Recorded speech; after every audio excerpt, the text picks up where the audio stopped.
দর্শক, নিম্নচাপের আরো খবর জানাতে কুয়াকাটা থেকে সরাসরি যুক্ত হচ্ছেন সহকর্মী কাজী সাইদ, পাথরঘাটা থেকে তাওহিদুল ইসলাম শুভ এবং বাগেরহাট থেকে যুক্ত হচ্ছেন আরক সহকর্মী এস.এম. শামসুর রহমান। প্রথমে যাব কুয়াকাটার সাইদের কাছে। সাইদ, নিম্নচাপের প্রভাবে সাগরের কি অবস্থা এবং নৌযান চলাচল স্বাভাবিক হয়েছে কিনা জানাবেন।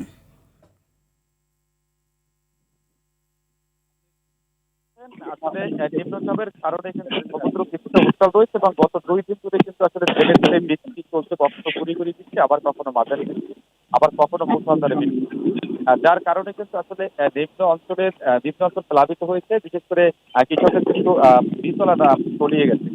এছাড়া কিন্তু আসলে গত 24 ঘন্টায় আবহাওয়া অফিস কিন্তু পটুয়াখালীর উপকূলে 62.6 মিলিমিটার বৃষ্টিপাত রেকর্ড করেছে।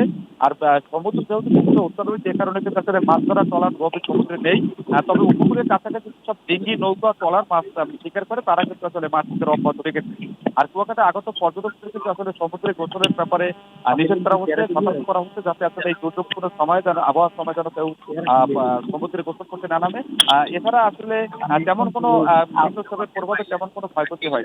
আমরা এখন দেখছি বরগুনা জেলার, আর সেখানে রয়েছেন আমাদের সহকর্মী তাওহিদুল ইসলাম শুভর কাছ থেকে জানবো পাথরঘাটা উপকূলের সর্বোচ্চ খবর। শুভ। জি, আপনাকে সাইদ ধন্যবাদ। আমি যে রয়েছি এখন বিষখালী নদীর পাড়ে। এখান থেকে কিন্তু আমাদের পাথরঘাটা উপজেলায় প্রায় কয়েক হাজার জেলে রয়েছে যারা সমুদ্রে মাছ শিকার করে কিন্তু জীবন নির্বাহ করে, এবং গত 3 দিন যাবৎ বৈরী আবহাওয়া থাকার কারণে কিন্তু তারা সঠিকভাবে কাঙ্ক্ষিতভাবে মাছ শিকার করতে পারছে না, যার কারণে কিন্তু তারা বিপাকে পড়েছেন। এবং জেলে, ট্রলার মালিক ও ব্যবসায়ীরা দেশের দ্বিতীয় বৃহত্তম মৎস্য অবস্থান কেন্দ্র পাথরঘাটায় অবস্থিত, কিন্তু যে গত কিছুদিন যাবৎ যে বৈরী আবহাওয়ার থাকার কারণে কিন্তু জেলেরা সঠিকভাবে মাছ শিকার করতে পারছেন। এবং অন্যদিকে কিন্তু জেলেদের আমরা দেখেছি যে জেলেরা যে যেমনটা জানিয়েছেন যে সাগরে রুলিংয়ের কারণে কিন্তু তারা সঠিকভাবে জাল ফেলতে পারছেন, এবং তাদের জীবনের ঝুঁকি থাকার কারণে কিন্তু তারা আশ্রয়ে এসেছেন। ঘাটে আমরা দেখেছি পুরো ঘাটে কিন্তু ট্রলারগুলো নোঙর করেছে। এবং এই যে আমি বিষখালী নদীতে রয়েছি বাড়ি, এখান থেকে কিন্তু দেখা যাচ্ছে যে ট্রলারের থাকলেও কিন্তু 2-4টা ছোট ছোট ট্রলার রয়েছে যেগুলো যে এই পাশে মাছ ধরছে। যারা বাহিরের যে দেশে বঙ্গোপসাগরে যারা মাছ শিকার করছেন তারা কিন্তু নিরাপদ আশ্রয়ে চলে আসছেন। এবং গত 2 দিন আগেও কিন্তু একটি ট্রলার বিকল্প হয়ে কিন্তু তারা 2 দিন যাবৎ ভাসতেছিল সমুদ্রে, কিন্তু প্রশাসনের ভিতরে তাদেরকে উদ্ধার করা হয়েছে বলে কিন্তু আমাদের জেলা ট্রলার মালিক সমিতির সভাপতি গোলাম মোস্তফা চৌধুরী তিনি কিন্তু আমাদের জানিয়েছেন। এবং এই বৈরী আবহাওয়ার শেষে কিন্তু সাগরে আবারও মাছ শিকারে যাবে এমনটাই কিন্তু প্রত্যাশা জেলেদের, কারণ 58 দিন নিষেধাজ্ঞা শেষে কিন্তু তেমন সুফল পায়নি এই উপকূলীয় অঞ্চলের জেলেরা। কারণ 58 দিন নিষেধাজ্ঞা শেষ হওয়ার পরে কিন্তু তারা সাগরে গিয়েছিল মাছ পাবে এই আশাবর্তী বুক নিয়ে, কিন্তু সেখানে আমরা দেখেছি তারা কিন্তু খালি হাতে ঘাটে ফিরতে হয়েছে।